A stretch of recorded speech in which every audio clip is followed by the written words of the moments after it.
very good video and a new topic regarding economic data.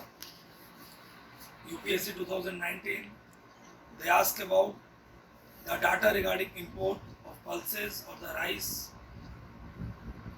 or the oil seeds. Which country is the largest producer of rice in the world? Last year they asked about the weightage of core industry. Before that year they asked about which of the following is a core industry. Before that they talk about CPI is measuring what. CPI ruler, agriculture worker, is estimated by whom. IIP index is having how many? That are the columns. And this particular thing, student is always in a fear where and from what source we can do. So here from Ministry website and economic survey and geography NCERT, we compiled a very good booklet for you by the name of economic data. This chapter is also in the India yearbook. Some data is also there but not that much elaborated. That's why in these batches in classroom A we are having 3 sections. One is summary, one is our handout and one is that is India yearbook chapter. तो आइए शुरू करते हैं this important chapter. But before this video we uploaded a video regarding Jitendra Singh, Dr. Jitendra Singh statement, and he is saying that we are knowing the problem among the students and yes, we can give them the time that they can prepare with timetable. That's why after 3rd of May they will announce the new dates regarding the UPSC PT examination. Therefore, it is an indication that exam will postpone. How many days? We don't know. But according to the facts and the figures from the past, at least they will postpone 18 to 21 days or 30 days, and it will happen in the last week of June. Like 31st May, maybe 30th June. तो let's see क्या होता है. आज से कुछ दिन पहले हमने एक वीडियो निकाला था जब सबने थोड़ा मजाक से उड़ाया कि सर कैसे प्रिडिक्ट कर सकते हैं. प्रिडिक्ट नहीं किया, फैक्ट पर बात करी. लेकिन अभी भी ये बात बोलूंगा, 31st May को टारगेट लेके पढ़ें. It will save your time. Even we cannot know any type of government policies. We are nobody. So it is better to complete your syllabus by 31st of May. उसके बाद सिर्फ जमकर revision कीजिएगा और कुछ नहीं. तो let's start with the economic data. In India we are having Ministry of Statistical and Plan Implementation, MOSP. This ministry is having 2 wings. One is statistical, एक wing है statistical, and second is program implementation. Statistical wing को NSO भी बोलते हैं, National Statistical Organization. National Statistical Organization के 3 part हैं. One is CSO, that is Central Statistical Organization, जो हमारा GDP and related डाटा को तैयार करता है. One is Computer, that is Center, Computer Center में जहाँ डाटा प्रोसेस होता है. And third is NSSO. Recently government ने NSSO और CSO को मर्ज कर दिया है and now it is only NSO. The second compartment is program implementation. इसके अंदर 3 components हैं. They are the 3 components under this. One is 20 points program, in which government is working upon the 20 indicators for India's development, like welfare, infrastructure, sanitation. These are the 20 points program. Second is infrastructure monitoring. The second part under program implementation is infrastructure, and third is MP-led scheme. MP-led scheme already हम लोग DNA में upload कर चुके हैं in the Aspire website. MP-led scheme is for both MP and MLAs. 5 crore rupees दिए जाते हैं for the development. पैसा रिलीज होता है DM ऑफिस की तरफ and they are doing all the planning work. The same thing we discuss in the rural development, सांसद आदर्श ग्राम योजना. सांसद आदर्श ग्राम योजना MP-led scheme से ही पैसा लेती है. After that, the same ministry is important for SARC, Social Charter. तो जो SARC का Social Charter है वो इंडिया की Ministry of Statistics implement करती है. Now, we are coming to some of the major data. First is Annual Survey of India. Annual Survey of India has been conducted by CSO. Annual Survey of India CSO conduct करता है on the gap of 2 years. तो ये monthly release नहीं होता ना quarterly, 2 साल में एक बार release होता है. PT के लिए याद कर लो अच्छे से. All are important for PT.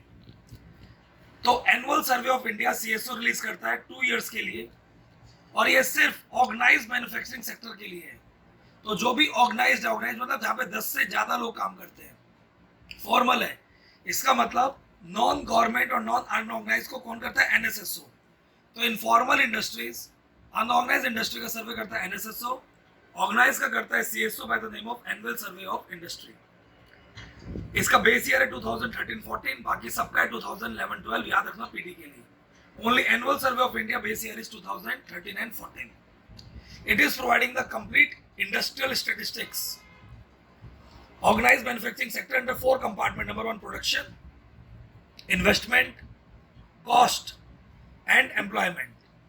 Production, investment, cost and employment. Then IIP monthly release करता है CSO। 3 इसके कंपार्टमेंट में, इलेक्ट्रिसिटी, मैन्युफैक्चरिंग, माइनिंग। सबसे ज्यादा वेटेज है मैन्युफैक्चरिंग का। Then core sector has the contribution in IIP 40.27%. ये यूपीएससी में 2 बार आ चुका है क्वेश्चन, 40.27%। कोर इंडस्ट्री 8 होती है, 8 यूपीएससी 2 बार ये पूछ चुका है। For the easy learning I bifurcated this core industry under 2 group, 4 under energy and 4 under infrastructure. Energy में आता है कोल, कोयला, क्रूड ऑयल, नेचुरल गैस एक साथ, एंड रिफाइनरी। तो 3 तो एक साथ याद हो गए, क्रूड ऑयल, नेचुरल गैस कहाँ गई? रिफाइनरी में, और कोल भी। 4 आते हैं इंफ्रास्ट्रक्चर में, fertiliser, iron steel, cement and electricity. भूलना मत, भूल कर भी। Then the CSO and CPI and WPI, कुछ कॉमन डिफरेंस है, बाकी सब हैंडआउट में। CPI only calculated commodity at the retail part, they are calculating commodity at the wholesale part, conducted by CSO, CPI, and it is conducted by Office of Economic Advisor of Government of India. CPI is for both goods and services, it is only for goods. It is at consumer level and it is at manufacturing and wholesale level. ये 2 तरह का होता है, rural and urban. Rural में 480 items है, urban में 460, और here it is 697 items. बाकी हैंडआउट में देखेंगे। इसको अच्छे से करिएगा, छोटा सा बोर्ड है, छोटा सा इंफॉर्मेशन, लेकिन एक क्वेश्चन दे सकता है। देन इसके अलावा हम लोग हैंडआउट से डाटा करेंगे फिस्कल डेफिसिट का। Government recently providing escape clause, fiscal deficit 3.5 हो गया, 3.8 तक जाने की बात है, कहाँ में 3% करना था। Fiscal deficit was the part of FRBM report, fiscal responsibility budget management act, जो केलकर रिकमेंडेशन के बाद आया था, after Kelkar recommendation. FRBM has 4 components: fiscal deficit, revenue deficit, total debt GDP ratio and government borrowings. हमें सब कम करना है और टैक्स GDP रेशियो को बढ़ाना है। Then we can do current account deficit which has been increasing. आज ही DNA में पढ़ा है, rupee depreciation now it is 76.27 per dollar, very bad for India. Export import data पढ़ेंगे, FDI डाटा पढ़ेंगे, और एग्रीकल्चर, कौन सा स्टेट किसमें फर्स्ट है, क्या एक्सपोर्ट करते हैं, क्या इम्पोर्ट करते हैं। तो आइए we can move towards our smart handout. तो after the discussion now we can do the important DNA economic data under the India year book go plus batch. तो इन द स्टार्टिंग जो मैंने board पर लिखा वही हम समझते हैं। Ministry of statistics and programme implementation, 2 wings are there, statistic wing which is also known as NSO। उसके अंदर 3 ऑफिस हैं, CSO computer centre and national sample survey, and second is programme implementation with the 3 part, 20-point program, infrastructure and MP-led scheme. Then our ministry is a part subscriber of International Monetary Fund Special Data Dissemination Standard and SARC जो दिख रहा होगा आपको, Social Charter in India. Then functions ये आप खुद पढ़ेंगे। Now very important part, Annual Survey of India जो मैंने आपको कराया था अच्छे से। Annual Survey of India, base year registered manufacturing के लिए सिर्फ, अनरजिस्टर्ड के लिए NSSO है। 4 चीज़ों में करता है, काले अक्षर पे ज़्यादा ध्यान दीजिए। Production, investment, employment and cost. CSO conduct करता है एवरी 2 years, बेस ईयर इसका 2013-14 है। बाकी सब इंडेक्स का बेस ईयर 11-12 है, इसका 13 and 14 है। Then ASI cover whole India and it is guided by factories act. Then IIP की बात करते हैं, इंडेक्स फॉर इंडस्ट्रियल प्रोडक्शन 2011-12। 2 तरह की इसमें क्लासिफिकेशन है, यूजर बेस्ड एंड अदर।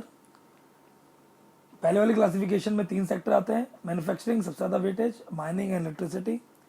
दूसरे में आता है consumer goods, intermediate goods, durable, consumer durables and non durable goods.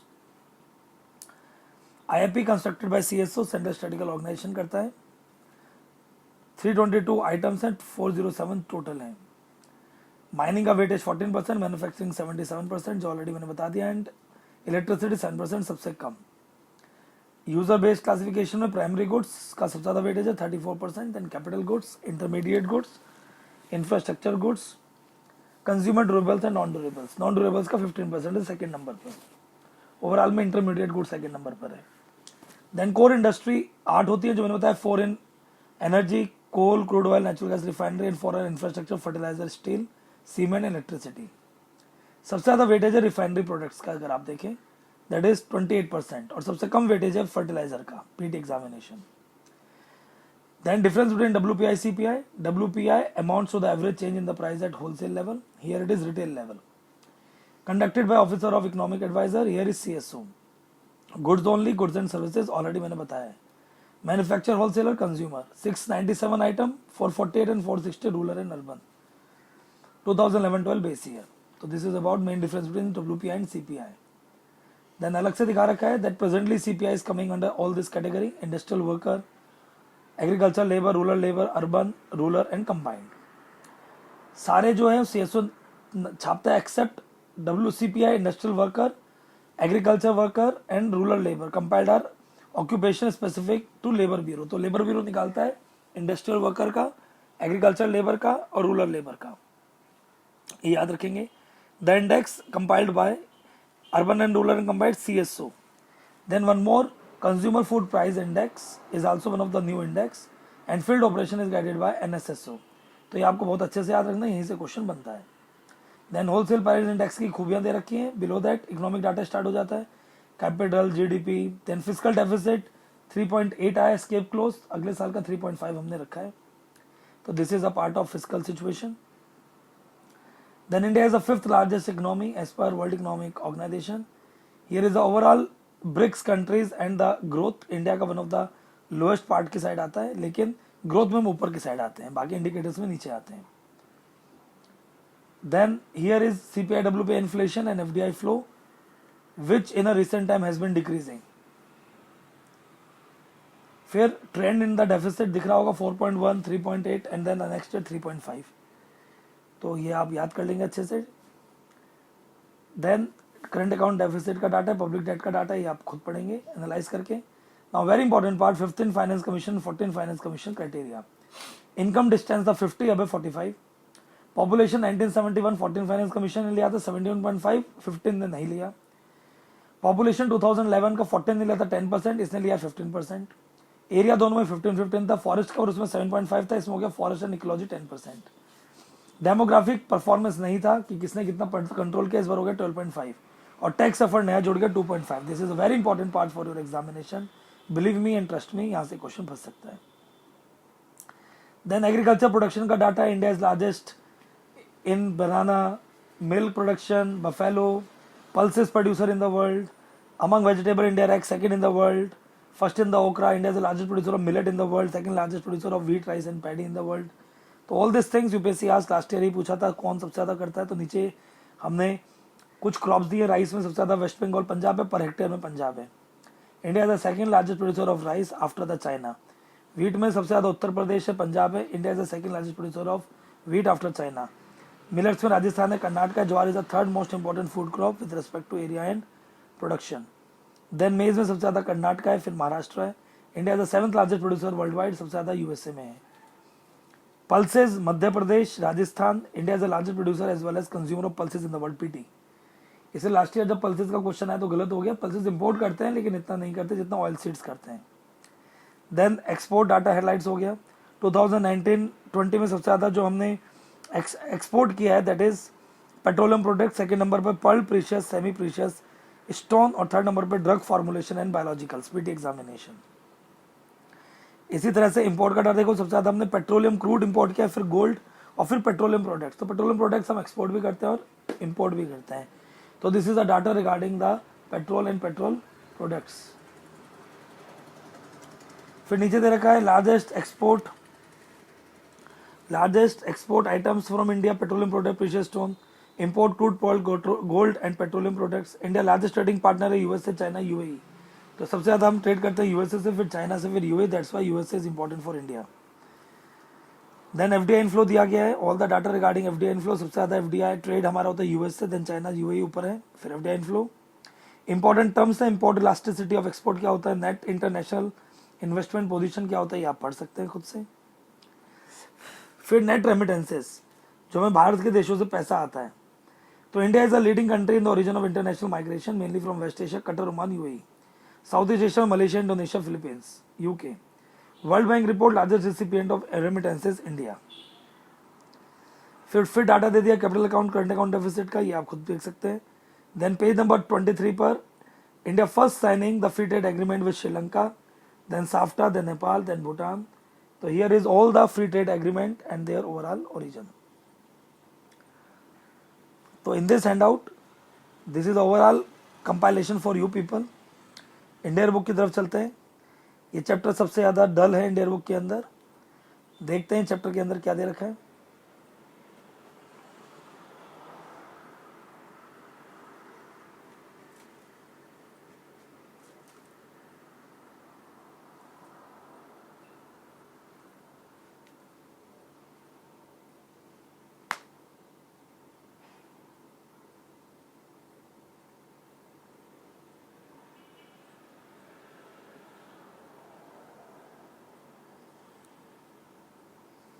तो इकोनॉमिक डाटा में पहले एनएसएस एनएसओ दिया, जो मैंने समझा दिया, काट दीजिए।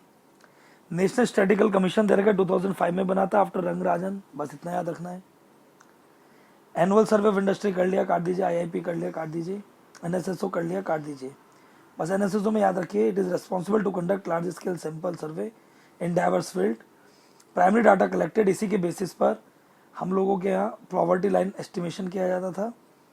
And still the same is responsible regarding agriculture, unorganised sector data, consumption data, इन सबको करता है। Then price collection, data collection, consumer price index, urban देख पा रहे होंगे आप लोग, wholesale price index, rural retail price index. 20 point programme नहीं पढ़ना, ओवर। तो इसमें इतना ही दे रखा है। तो this is overall analysis which we provided for you people. उम्मीद करते हैं आपको अच्छा लगा होगा। याद कीजिए, रिवाइज कीजिए, क्वेश्चन फंस सकता है। We are already going with everyday newspaper analysis. हमने आज 18 का न्यूज़पेपर एनालिसिस कर दिया है आपका लिए video upload. It is very important because RBI providing 50,000 lakh, that's a crore rupees. Even we are dealing with so many extra topics like labor, loan waiver, forest right act. So stay connected with us, stay connected with the studies, smile every day for some few hours, practice your hobby. जय हिंद, जय Bharat, thank you.